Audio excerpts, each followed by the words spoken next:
Hello viewers, নমস্কার, আদাব। আমার চ্যানেলে সবাইকে স্বাগতম।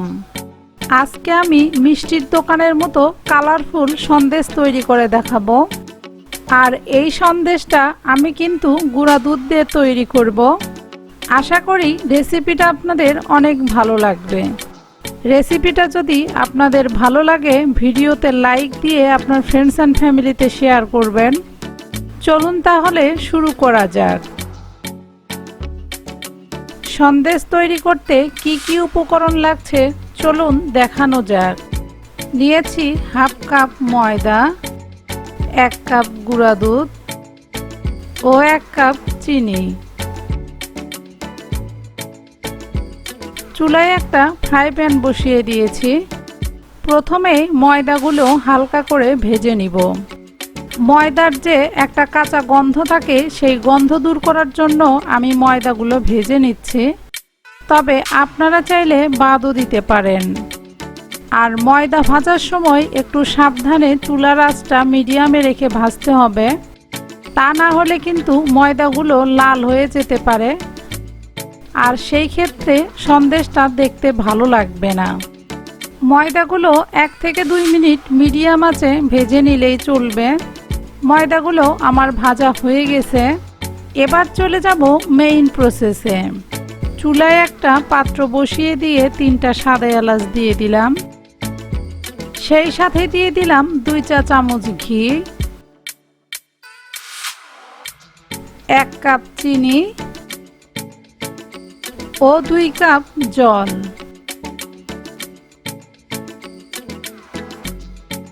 এবার চিনিগুলো 2 থেকে 3 মিনিট একটু জাল করে নিব। চিনি জাল করার সময় আমি চুলার আঁচটা মিডিয়ামেই রেখেছি। আর এই চিনি জাল করার ওপরেই ডিপেন্ড করবে আপনার সন্দেশটা কেমন হবে।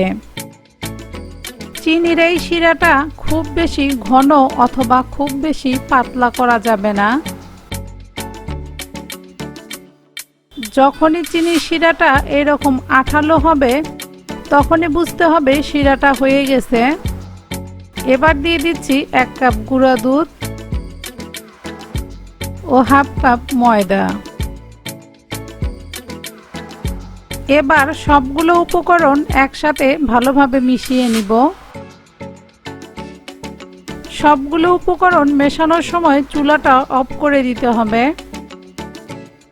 এই সন্দেশ তৈরি করার ক্ষেত্রে একটা ইম্পর্টেন্ট কথা বলে রাখি, এখানে কিন্তু কোনোভাবেই তেল ব্যবহার করা যাবে না।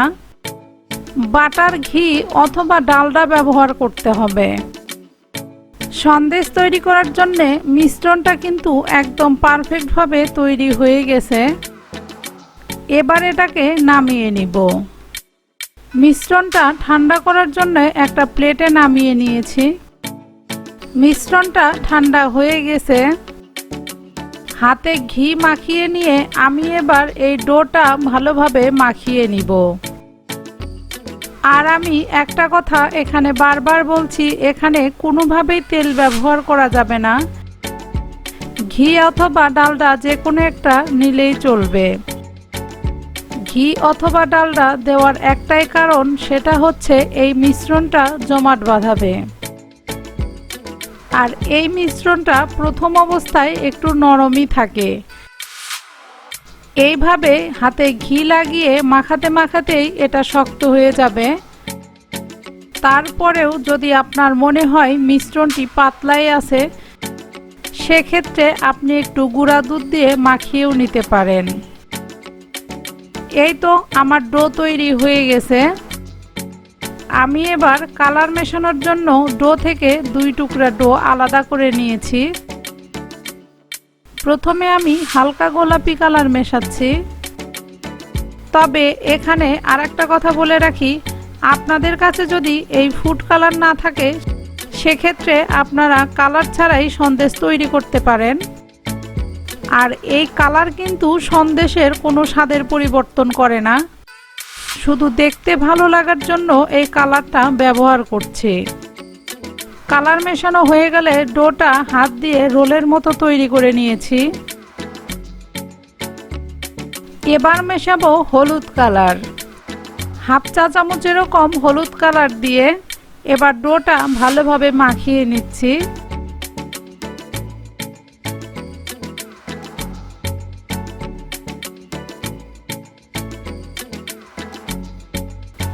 মাখানো হয়ে গেলে এটাও হাত দিয়ে রোলের মতো তৈরি করে নিব।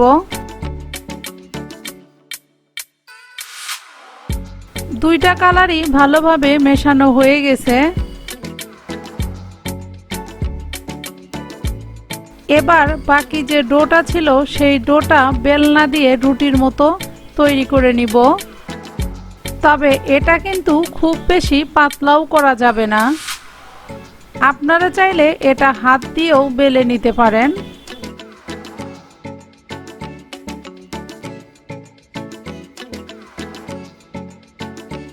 এবার রুটির মতো বেলে রাখা ডোয়ের ওপর লম্বা করে তৈরি করে রাখা ডোগুলো দিয়ে দিব।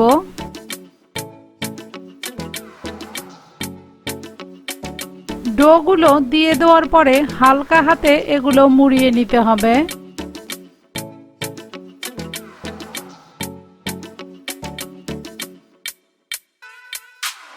ডোটা ভালোভাবে মোড়ানো হয়ে গেলে আমি এটাকে আধা ঘন্টার জন্য রেস্টে রেখে দিব। আধা ঘন্টা পরে ডোটা দেখে আশা করি বোঝাই যাচ্ছে কতটা শক্ত হয়েছে। সন্দেশটা কেটে আপনাদের সাথে শেয়ার করছি এটার ভিতরটা কতটা সুন্দর হয়েছে। তৈরি হয়ে গেল দোকানের মতো কালারফুল সন্দেশ। এই সন্দেশগুলো যখন দোকানে সাজিয়ে রাখে তখন কিন্তু দেখতে অনেক ভালো লাগে। মাত্র 3টা উপকরণে এই সন্দেশটা তৈরি করেছি। আমার এই সন্দেশ রেসিপিটা আপনাদের কেমন লাগলো অবশ্যই কমেন্টস করে জানাবেন। আমার রেসিপিগুলো যদি আপনাদের ভালো লাগে আমার চ্যানেলটি সাবস্ক্রাইব ও ফেসবুক পেজটি ফলো দিয়ে রাখবেন। আর কথা না বাড়িয়ে আজকে এখানেই বিদায় নিচ্ছি। ভালো থাকবেন সবাই। অসংখ্য ধন্যবাদ ভিডিওটা দেখার জন্য।